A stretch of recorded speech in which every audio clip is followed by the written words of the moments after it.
ये जो हमारी आस्तिकता है, हमारा ज्ञान है, हमारी जानकारी है, ये सब के सब हमारे अज्ञान को मिटाने में समर्थ नहीं है, सिर्फ ढांकने में समर्थ है।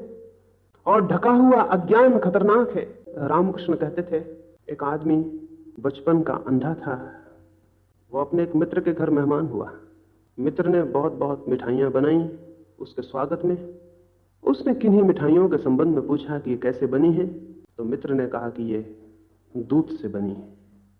उस अंधे ने पूछा कि क्या मैं जानना चाहूं तो जान सकता हूं कि दूध कैसा होता है। जानने की जिज्ञासा सबके भीतर है, उसके भीतर भी थी। तो उस मित्र ने कहा कि दूध, बगुला देखा है, बगुले के जैसा सफेद शुभ्र, जैसे बगुले के पंख होते हैं ऐसा सफेद दूध होता है।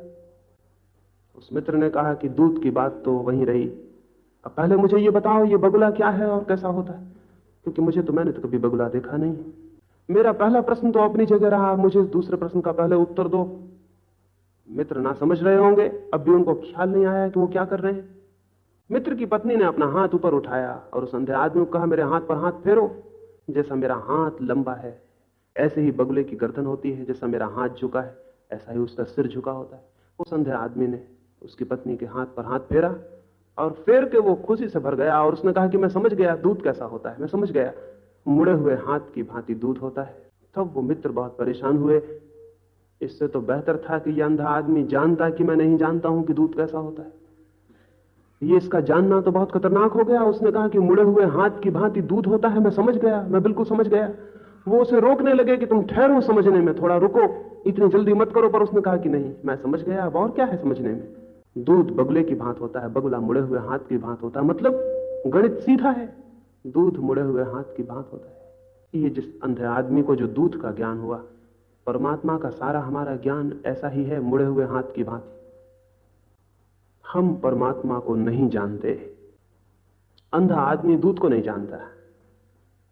मित्र समझाते हैं कि दूध कैसा होता है, पंडित हमें समझाते हैं कि परमात्मा कैसा होता है।